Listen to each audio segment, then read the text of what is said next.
Pessoal, o Maurício conhece bastante sobre o Egito, mais que nós, pelo menos. Tenho certeza que alguma coisinha legal ele vai falar para nós. O portal, aquele ali é o símbolo mais importante do Egito. O sol alado ele é comum em duas civilizações, na civilização maia e na civilização egípcia. É o símbolo de Amon-Ra. Nós temos um sol ali no centro e as asas, elas sempre representaram proteção para um local, seja uma pirâmide, seja um templo. Então essas asas são bem presentes na simbologia egípcia. E esse sol alado então é o símbolo de Amon-Ra. Amon ele simboliza o espírito do sol e Ra representa o sol visível. Então a gente vê que o sol no Egito, e não só no Egito, em outras civilizações também, ele era sempre um símbolo que nos remetia ao mistério, essa ideia do mistério que está por trás de todas as coisas.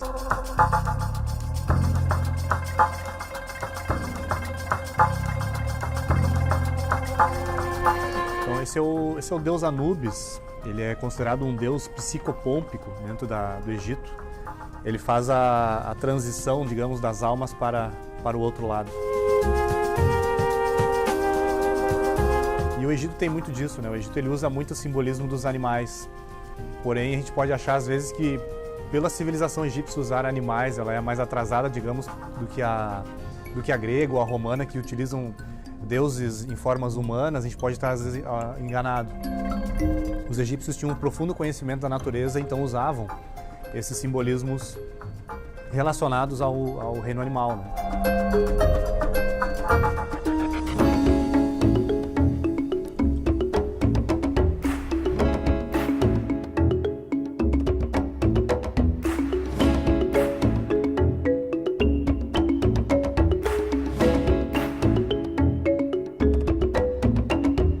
Algo curioso também no Egito é que a mulher tinha papéis tão importantes quanto os homens. A nossa civilização ocidental ela tem muito forte o patriarcado, mas em muitas civilizações a mulher tinha o mesmo papel do que o homem, ou inclusive tinha papéis muito mais importantes que o homem dentro da hierarquia política, social. E no Egito é algo interessante, as mulheres não adotavam o sobrenome dos homens, era o contrário, os homens é que adotavam o sobrenome das mulheres. E nós temos aí mulheres muito conhecidas, muito famosas dentro do Egito, e muitas delas ocuparam cargos muito importantes, inclusive o cargo de faraó, né? Faraó mulher.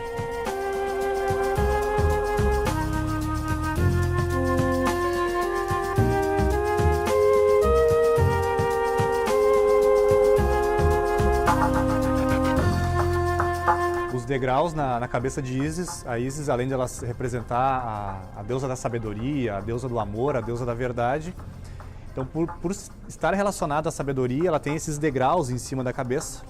A palavra Ísis vem de is, que significa degrau, degrau. Então, representava essa escalada do ser humano e de toda a natureza em direção ao mistério.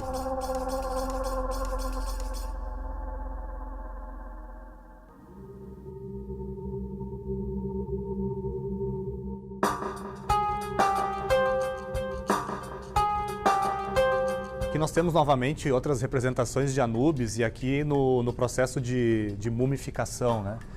A mumificação, numa leitura um pouco rasa, pode representar uma ideia de materialismo, ou seja, um certo apego à matéria, um certo apego ao corpo físico. Porém, a literatura esotérica ela fala que é justamente o contrário. A mumificação ela era um processo para ajudar nesse processo aí de saída do corpo e de ir para o chamado Amenti. Então, no Egito, essa terra de Amon, que era Amenti, que os cristãos chamam de céu, que outras civilizações têm outras formas de denominar isso. Essa transição para o Amenti era ajudada por esse processo de mumificação. Era todo um rito que se fazia, só que esse rito de mumificação não era para qualquer pessoa, era somente para aquelas pessoas que tinham, né, homens e mulheres de nível sacerdotal. Quando a civilização egípcia começa a cair, aí esse processo de mumificação, então, vai começar a ser feito por pessoas que tinham condições de pagar por esse rito, que era um rito de ajudar justamente nesse processo de desdobramento, de separação do corpo, né? Separação da consciência da parte física.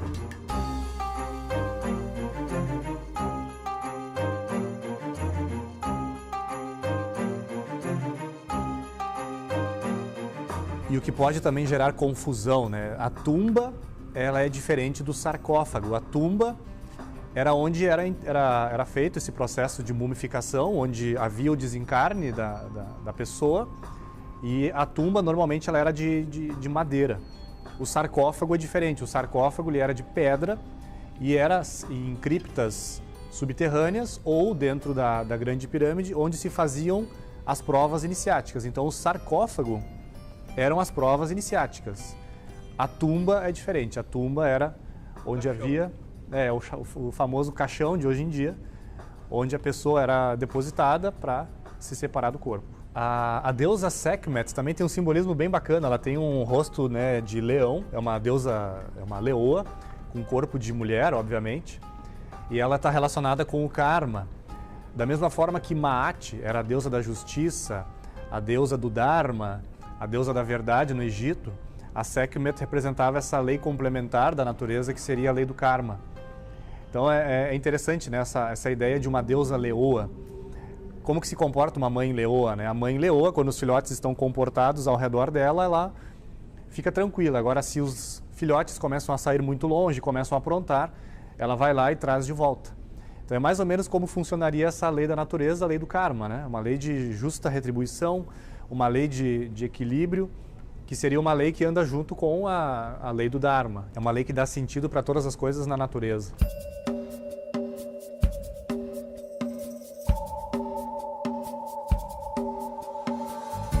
Uma das trindades no Egito era Ísis, Osíris e Horus.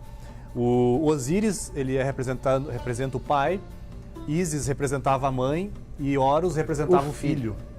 E o interessante é perceber que todas as religiões têm as suas trindades e todas elas têm o aspecto feminino. Então no Egito nós temos a deusa Ísis representando o aspecto feminino da natureza. O nosso ocidente aqui acaba herdando, claro, uma tradição muito patriarcal, que acabou desconsiderando o feminino. Então nós temos um pai, um filho e um Espírito Santo. Porém, se a gente for estudar todas as religiões, todas elas têm um pai, uma mãe e um filho, e algumas ainda inclusive têm um pai, uma mãe e uma filha. Então a gente percebe essa negligência do feminino, no caso do cristianismo, e a gente vai ver ao longo da Idade Média muitas instituições, muitos grupos tentando trazer de volta esse aspecto feminino. Um deles foi os Templários, que trouxeram de novo a imagem de Maria. Buscaram resgatar de novo essa imagem da mãe de Jesus como o aspecto feminino que ficou negligenciado na Idade Média. A gente sabe o problema que foi na Idade Média, inúmeras mulheres sendo mortas, a repressão do feminino. Então essas seriam umas consequências dessa negligência do aspecto feminino que a gente acaba presenciando com o cristianismo. Tá que nem uma boate aqui dentro. Aqui tem uma rave. O interessante é que a palavra Egito, ela não era usada pelos egípcios. A palavra Egipto vem de Aegyptus, que significa terra de mistérios. Muitos filósofos pré-socráticos, se não a maioria deles, foram para o Egito para terem as suas iniciações dentro da Grande Pirâmide ou dentro das criptas subterrâneas. E quando chegavam no Egito, chamavam aquela terra de mistérios, Aegyptus. E hoje, então, nós conhecemos esse nome Egito através dos gregos. Os próprios egípcios chamavam a sua terra de Taneteru ou Tanétero, ou também chamavam de país de Kem. Então tem duas formas aí que a gente já ouviu falar. E Tanétero ou Tanétero significaria terra dos deuses, e país de Kem, inclusive, teria uma relação com alquimia. País de Kem, um dos berços da alquimia. Obviamente, se a gente for voltar mais no tempo, a gente vai perceber que maias, egípcios, hindus vão ter influência de uma civilização mais antiga, que é Atlântida, e que a Atlântida, então, seria o verdadeiro berço da alquimia, que depois passou para os dois lados, né? Antes do último afundamento da última ilha de Atlântida, que teria sido Poseidones. E em algumas civilizações a gente vê, não só no Egito, mas também na Grécia e em Roma, essas curvas que aparentemente, como o Hélio acabou de falar conosco aqui, parecem não dizer nada, mas representam a curva da história. Existem momentos de apogeu civilizatório, existem momentos de decadência, de Idade Média, de obscurantismo. Então essa curva aí representaria a retomada da cultura, da tradição, um auge civilizatório e depois, de novo, um período em que se perdem os valores, se perdem os princípios. E muitos historiadores já têm falado desde o século XX que hoje nós vivemos um período, apesar de muitos grupos e muitas pessoas buscarem a espiritualidade, num contexto geral nós estaríamos aí num período de baixa, né, de perda de tradições, de princípios, de valores e de ética. Só que no meio de tudo isso a gente está retomando, então muita gente, muitos grupos estão retomando esses princípios, essas sementes, essas tradições de milênios atrás, né?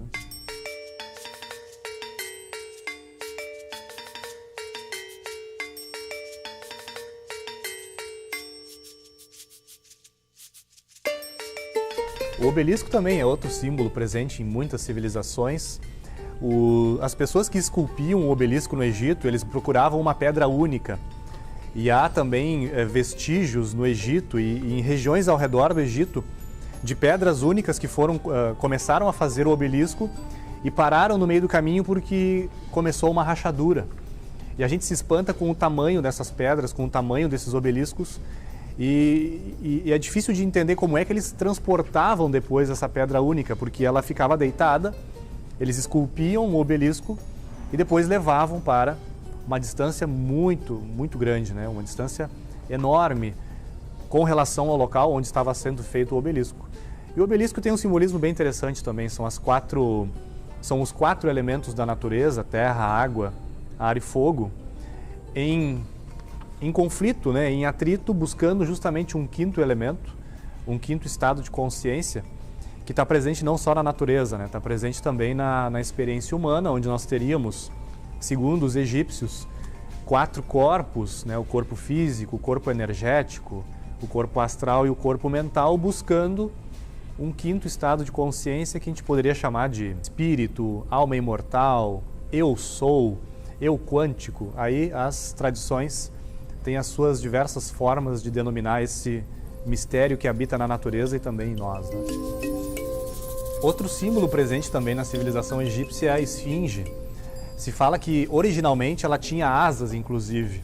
Seria um monumento dedicado à evolução de toda a natureza. Ela teria corpo de touro, garras de leão, asas de águia, originalmente asas, e a cabeça humana. Há vestígios na parte de baixo da esfinge que mostram que a água, em algum momento, há milhares de anos atrás, essa água foi deteriorando a base dessa esfinge, né? O Napoleão Bonaparte levou uma comitiva de soldados, de pesquisadores e, infelizmente, os soldados que Napoleão Bonaparte levou junto começaram a usar a cabeça da esfinge como mira e começaram a atirar, tiveram tiros de canhão que começaram a danificar a cabeça da esfinge. E quando ele chegou lá, somente a cabeça estava para fora.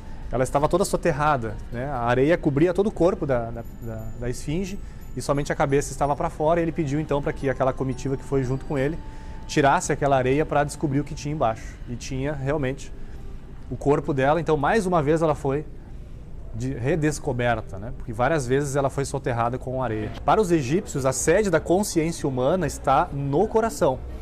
E o interessante é fazer um paralelo, inclusive, com o Santo Graal. O Graal como uma espécie de cálice que guarda justamente todo esse, né, que recebe todo esse impacto que a pessoa vai cultivando de pensamentos, de sentimentos, de emoções ao longo da encarnação. Então, se esse vaso, se esse coração aqui fosse mais pesado que a pena da verdade, que a pena de Maat, logo nós teríamos que voltar para uma nova experiência. Agora, se o coração, se esse pequeno vaso aqui, se essa sede da consciência fosse mais leve do que a pena, então a pessoa já tinha atingido o nirvana, já não precisava mais voltar. E aqui nós temos o Thoth também, o escriba dos deuses, justamente ali anotando o que foi feito, o que não foi feito, quais foram as nossas intenções aqui na experiência terrena. Então é um quadro bem simbólico, que tem muito mais elementos, mas que representam justamente isso, essa experiência de fazer a transição para o mundo oculto.